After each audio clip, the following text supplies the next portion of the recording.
Welcome, guys. Welcome to Radio Città Fujiko. Thank you. Thank you so much. You just started the new tour, and just to begin, we were wondering how is it going. The dates you made. You made also a date in the United States. Mm-hmm. Yes. And in Switzerland and Austria, and then you came in Italy. How is it going now? And how are you going? Are you playing in this tour as a band? Yes, so on this tour we are 3 people on stage. We have a drummer with us, and it's a good tour where it's a very, we're playing a lot of songs from the new record, Piahi, and we're also playing songs like old classics, because we've been around for a while. And but yeah, it's been good. I think that I think the show is good. Hopefully you'll like it here in Bologna. It's Halloween night, so I know we have a lot of expectations. It would be a great Halloween night with your live. Let's talk, guys, about your work, your job as a musician, and how you work together. Because you are a duo, you play as a trio live, but you are an essential duo. And how is your collaboration? Is like a Lennon-McCartney collaboration with someone that starts with an idea and the other that is complementary to each other's idea, or how does it work? No, I write all the songs, and then we talk about which ones we like, and then we work on them. And this time we worked with a really great producer, and so for a few months we'll sort of go over them back and forth, and sometimes we'll say, we don't like it, so there'll be a new song taking its place, or so just try to come up with as many different song ideas as possible, and then we pick the ones that we like, and then we kind of finish them. And you try that to play together live, and then you feel which is good. And no, we've never done that. We just take all the songs that we really like and we make them into an album, and then we rehearse and play live. Yeah. Also, we're also not the kind of band that we like to actually use the demos. Like, we try to skip the demo step, because otherwise you get what people call demonitis. You get very attached to the demos and you try to recreate that in the studio. So for us it's more of like, when Sune starts writing a riff or something, he'll just record it, and then pretty much that will be it for most part. Yeah, there's no demos. It's so that's pretty much, we record it at home a lot, mostly. I mean, a few of our records have been recorded in studios, but the best process seems to be, at home. Quindi la band essenzialmente lavora principalmente con demo registrati a casa, tante volte, e addirittura alcuni dischi sono registrati a casa, altri invece sono dischi registrati con produttori, come è stato ad esempio l'ultimo, e c'è un lavoro di pre-produzione dell'album che si limita a un ascolto insieme collettivo del materiale, e poi si sceglie che cosa registrare nell'album e che cosa portare poi dal vivo e suonare dal vivo. Prima di suonarli dal vivo in tour, le canzoni non sono mai state suonate davanti a un pubblico. Infatti questa cosa che hanno detto è molto particolare, perché non me l'aspettavo sinceramente io. Guys, a stupid question, just to break the ice. Also in Italy we call you the Ravonettes or Ravonettes maybe sometimes. How is the real pronunciation of your name? Please tell our listeners to. The Ravonettes. The Ravonettes. Okay, thank you very much. And so you are also well known to mix two genres, very different genres, like shoegaze with a lot of influence from 50 American music. And how do you build your own sound in between these two things? Well, I mean, we don't really consider ourselves shoegaze in any way. I think I don't think any of us really listen to shoegaze music, actually. So I don't really know. I think it just comes from that we're not like jumping around on stage, and we're kind of, and I think actually the style is a little bit more, it has 40% hip-hop in there, because all the beats are made up from break beats and samples and stuff. And then we definitely have songwriting influences from the 50s and 60s, but also, other eras. But I think that's kind of what our sound is. It's kind of like those hip-hop influences with very classic kind of songwriting. And then on the latest album, we experimented a lot with song structures and made them kind of unusual and made them into more little vignettes kind of. So it seemed almost a little bit more cinematic, like you were scoring for various scenes. So that was quite interesting to do it a little differently like that. But I think also, a big element is also the fuzz and then the distortion and the reverb, which creates that atmosphere that you probably referred to as, the shoegaze or the more kind of alternative indie approach. So yeah, that's also an element.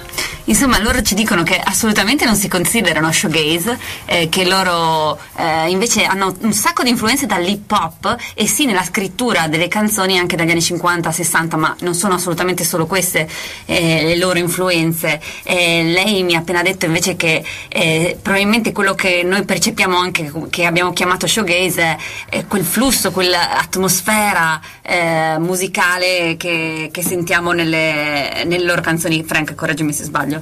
Qualcosa no, perché magari mi sono persa qualche parola in mezzo e comunque lui ci ha detto appunto che loro, cavolo, come base usano quasi una scrittura hip hop, davvero il beat. Sono dei beat, esatto. E tra l'altro nel nuovo disco hanno sottolineato che hanno usato un modo di scrivere molto diverso, hanno sperimentato un casino e quindi io coglierei l'occasione per ascoltare il primo brano dall'ultimo disco dei The Ravonettes che si chiama Piha, no? Piahi.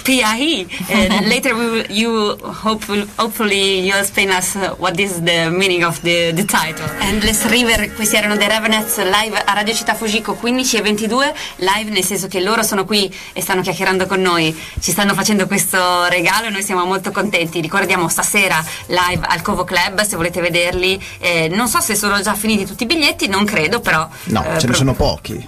Arrivate presto. There are few tickets for your live tonight at Covo Club. So still available. Okay, good. We're invited. You will not play in front of 3 people. No. It's not gonna happen. Okay. We were talking about your musical influences, and let's talk about your influences from the 50s, from mostly American music and rock and roll. The classic rock and roll, the first rock and roll music. We've heard about your passion for Everly Brothers, but also other musicians from the south of the United States, but also, the classic rock and roll. And how did it start? I started listening to 50s rock and roll when I was about 15 years old, I think. I just went through pretty much everything there was. A lot of compilation records from the library, with everything from Buddy Holly, Richie Valens, to Dion and the Belmonts, and Fats Domino, Little Richard, all that stuff, all the 50s stuff. And you have to remember that we were teenagers in the 80s, and pop music in the 80s was very influenced by 50s and 60s music. So there was a very close connection to that kind of music. So it didn't feel particularly weird to listen to a 50s song, because you could go to a dance club and you could hear Madonna and Depeche Mode, and then all of a sudden it would be Choppy Checker doing the twist, followed by, Rick Astley or something. So there was people were liking the 50s and the 80s at the same time, so it was a little strange. And did you have something like that, like Madonna or Depeche Mode, also in Denmark? Yeah. Mm-hmm. Wow, nice, traduci. La loro passione arriva dagli anni 80, in cui 15enne soltanto ha iniziato ad ascoltare dischi americani del rock classico, quindi Buddy Holly, Everly Brothers e tanti altri che ha citato, e da lì è poi iniziata la passione, l'ascolto di dischi vecchi che in realtà stavano influenzando la musica moderna, e quello che nella contemporaneità era Madonna, era Depeche Mode, quindi tutta la musica pop sintetizzata e modificata, influenzata dai nuovi sound, quelli appunto dei sintetizzatori durante gli anni 80. Okay, and now I was wondering if you can tell us something about the voice, the way you use the voice in your recordings, because both of you sings, I think, and it's sometimes your voices melt and it feels like it's one voice, and so in the years you maybe transform this in trying maybe sometimes to trying to find something more individual. And I don't know how do you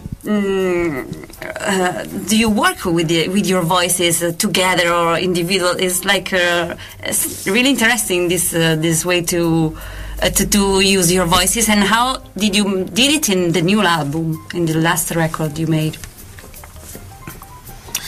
Yeah, I don't know. It does. It's yeah. I mean, people can never tell them apart. We can, I think, but most people can't.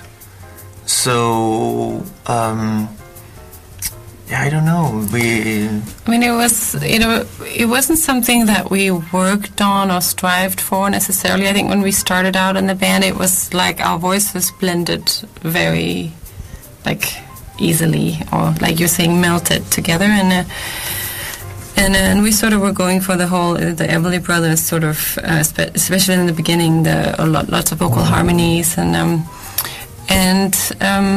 I think we've sort of tried to be, like you're saying, more individual on some records, sing more songs, individually, and then, but I still think it's the soul of the Ravonettes really comes out when we sing together. There's something very interesting about the two voices that you can't tell them apart, and it creates a weird sort of female, male sort of bizarre universe, and I think that's fascinating.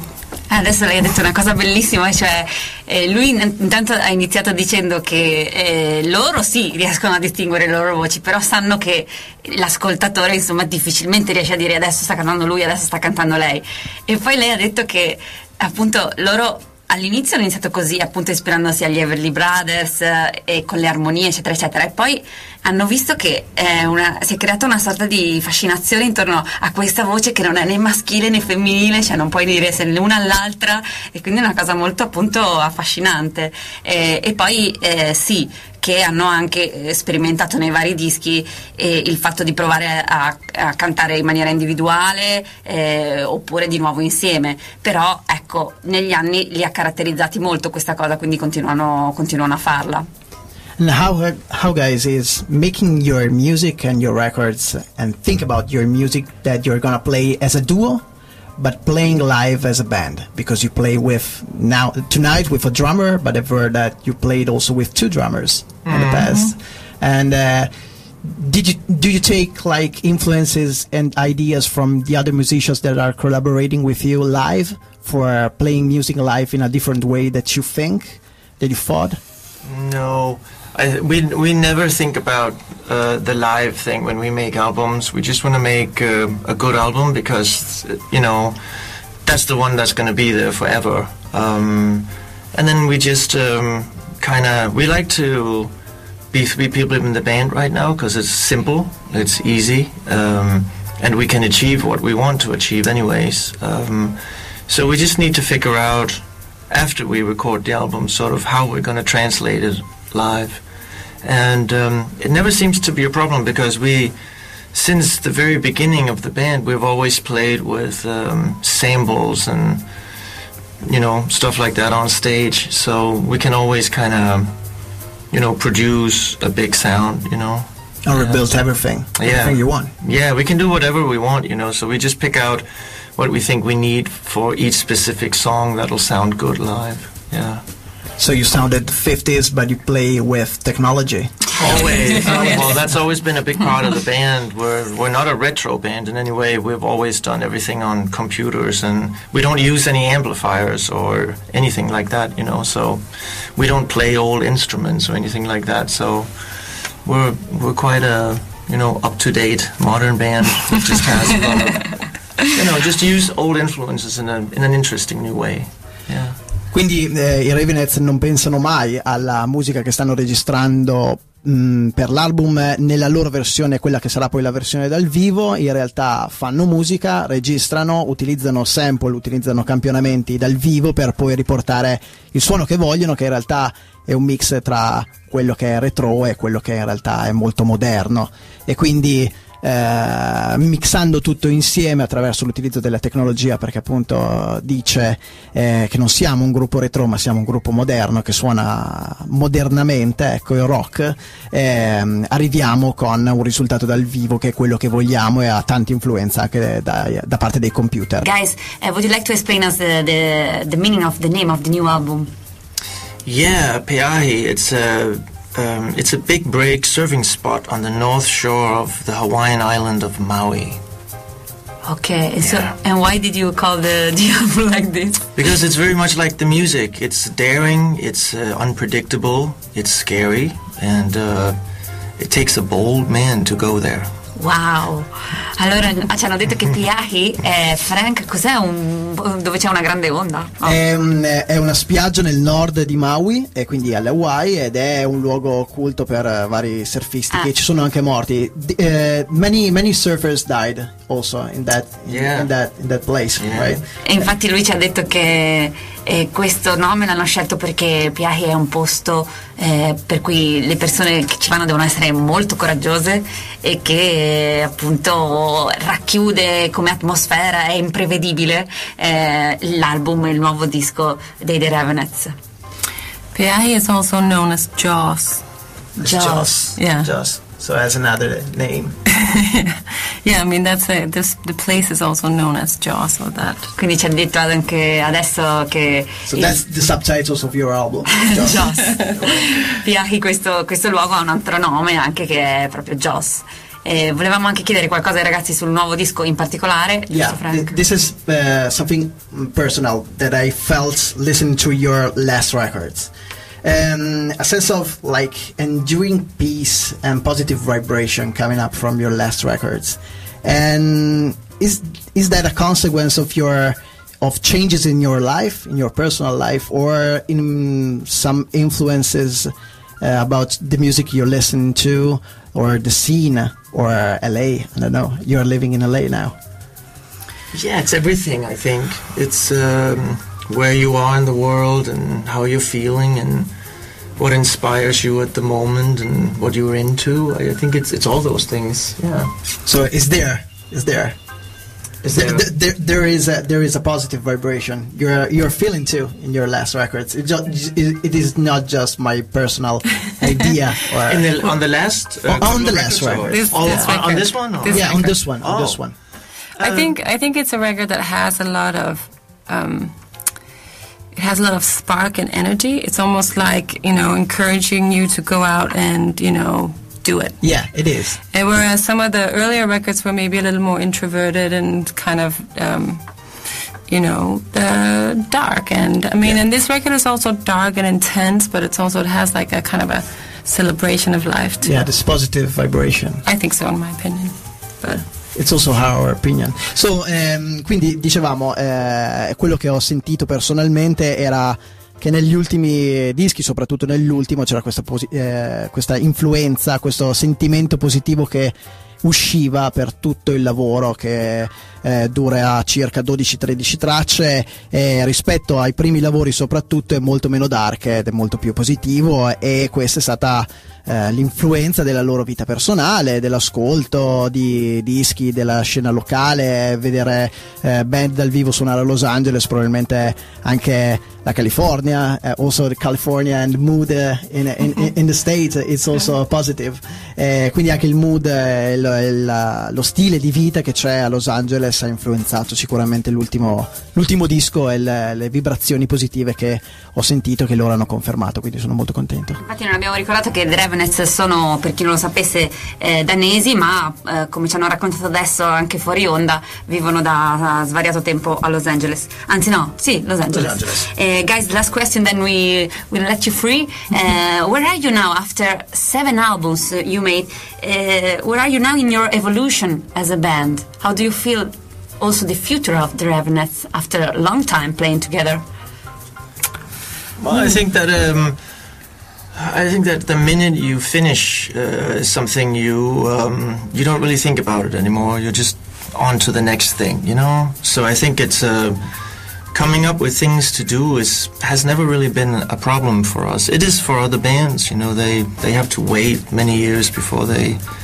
I think I just immediately start thinking about ideas and directions and what could be interesting and inspiring to do pretty much immediately after you sort of deliver the album. Then bang, you're on to the next thing. So you're very prolific. Yeah, it's just it comes naturally, you know. It's just very much that urge to just drive the ship forward, you know. So I think it's a nice feeling to have that instead of sit down and say, what are we going to do? It just comes to you sort of slowly, and it evolves over time, and then it might change a little bit as you progress, but you know, it's nice to at least have a lot of thoughts and feelings about it immediately, and just And you're surely helped in this prolificity by not making any demo, but just playing music and recording the album, and then going outside and playing that live. Yeah, because there's a certain level of spontaneity in the music, and I think that comes across sometimes by having initial ideas and recording them and sticking to them, you know. It's kind of nice, and then you can always build on them or take stuff away or whatever, but it's a nice way of working, I think. It keeps it very fresh. Thank you. Thank you, guys. Per, diciamo, quest'ultima parte gli abbiamo chiesto appunto se dopo 7 album, tanti anni di carriera insieme, a che punto sentono evolversi la storia della band, e lui ci ha risposto che non ci pensano, perché in effetti sa che molte band possono incorrere in questa cosa, no? Tipo finiscono un disco e dicono beh, che cosa facciamo adesso? Invece quello che succede a loro è che hanno una costante ispirazione e non hanno l'ansia di mandare avanti la barca, piuttosto quando finiscono una cosa sono cioè lui nello specifico è già pronto, già con nuove idee, gli viene molto naturale, e sono anche molto contenti di questo, cioè non hanno l'ansia fondamentalmente del dire oh, abbiamo finito un album, ne dobbiamo fare un altro. E poi la cosa che gli hai chiesto tu, Frank, se insomma il non registrare alcun demo gli aiutasse nell'essere più spontanei. Questo è in realtà non ascoltando nulla di quello che si è pensato, ma soltanto registrandolo e poi suonandolo dal vivo, fa rendere conto anche a loro di che cosa può essere aggiunto, di cosa può essere tolto da una canzone, e quindi costruire le nuove canzoni live. So you built your new songs also live on stage, day by day, like playing that in front of the people and taking off something and putting something else on the record live. We play the songs from Piahi, but we don't play songs that haven't been recorded yet live. Okay. If that was your question? No. I mean, you talk about you're not doing any demo before recording the new songs. So you record and then you go out on tour and then you play your music, and then you feel what to take off from a song and then rebuild it. No. That's already done when we record the album. When we're done recording the album, then we know exactly what to do live. Yeah. E quindi cioè nel momento in cui si registra è come registrare anche live un concerto, quindi quello che si registra si va poi a suonare sul palco e si sa dove si vuole andare a parare. Esatto, lui ci ha detto che questa cosa fa sì che la loro musica sia sempre fresca, no? È un metodo in effetti che io non avevo mai sentito, questo di non registrare assolutamente prima. Lui ha detto, anche lei ci ha detto che molto spesso le band diventano poi schiave della demo, no? Cioè tu fai la demo e rimani legato a quello che ti è uscito in quella registrazione, invece loro preferiscono costruire tutta la canzone e poi farla esattamente così come l'hanno pensata sul palco, punto. Quindi grandi Ravonettes. We thank you very much, guys, for being here with us. Thank you. To Radio Città Fujiko. Have a nice concert, have a nice gig tonight, and have a nice Halloween party to Takeover Club. Yeah. And we're playing Milan tomorrow, if anybody's in the neighborhood. Tomorrow in Milan, you remember the name of the place you're going to play?